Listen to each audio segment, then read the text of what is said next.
In the dead of night, when the world is asleep and shadows dance freely, a lone radio DJ discovers a mysterious, unlabeled record outside his station. Little does he know, playing it will unleash a chilling saga from beyond the grave, revealing dark secrets and a curse entwined with the town's very soul. What starts as a curious find quickly spirals into a quest against time and the supernatural, where the veil between the living and the dead grows perilously thin. Tonight's broadcast will be unlike any other, for within the grooves of this ancient vinyl lies the truth that could either save or doom them all. Tune in, hold your breath, and prepare to be ensnared by a story where the past refuses to remain silent and spirits demand their tales be heard. This is the last broadcast, and its revelation will haunt your nights forever. I've always had a fascination with the forgotten and the unseen, the stories etched in the grooves of old vinyl records that seem to whisper secrets of a bygone era. Working as a late-night radio DJ at a small station on the outskirts of town, I found solace in the static-filled airwaves, a comforting embrace in the solitude of my soundproof booth. My listeners were few but loyal, tuning in as I spun tracks from forgotten bands and obscure genres. It was a quiet, unremarkable existence until the night of the last broadcast. That night, a package arrived at the station, left on the doorstep with no return address.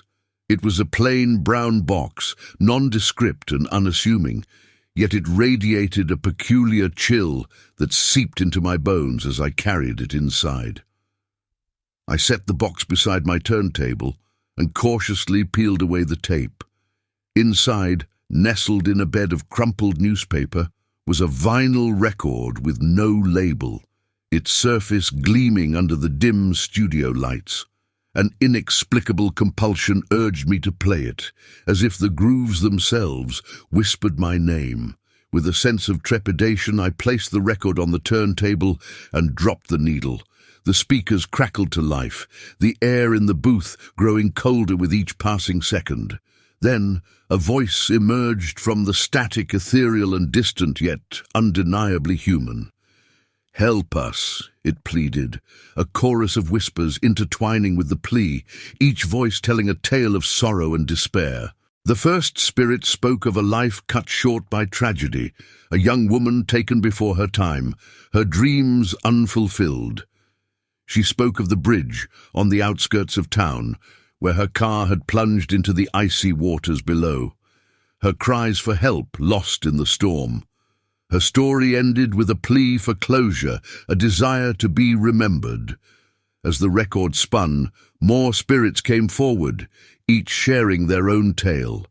A miner from the 1800s, trapped in a cave-in, spoke of the darkness that consumed him and his fellow workers, their spirits bound to the tunnels they had sought to escape. A child from the early 1900s whispered of a sickness that swept through the town, claiming many, her voice fading into a cough that echoed the epidemic's deadly grasp. With each story, the realization dawned on me. These were the lost souls of our town's history, each spirit trapped within the vinyl, their stories untold, their rest unachieved. The air grew thick with their sorrow, a tangible weight that pressed against my chest, making it hard to breathe. Halfway through the record, the music shifted, a dark melody that seemed to twist and turn, weaving the spirit's stories into a tapestry of horror. It was then that the horrifying revelation was laid bare. These spirits were not mere echoes of the past, but were bound to the town by a curse, a malevolent force that fed on their suffering.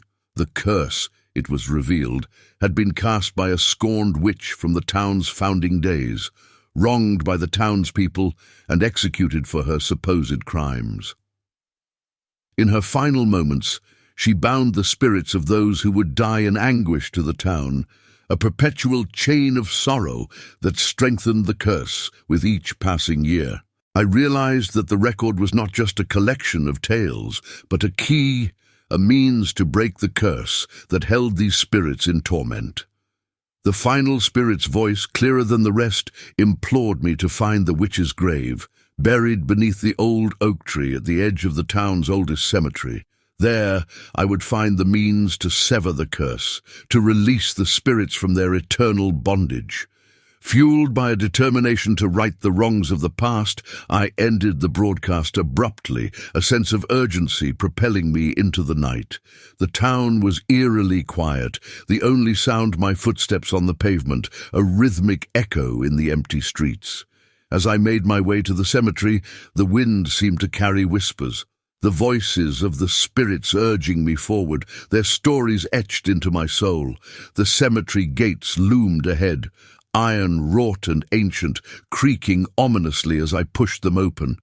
The old oak tree stood sentinel in the moonlight, its branches gnarled and twisted, a silent witness to the centuries.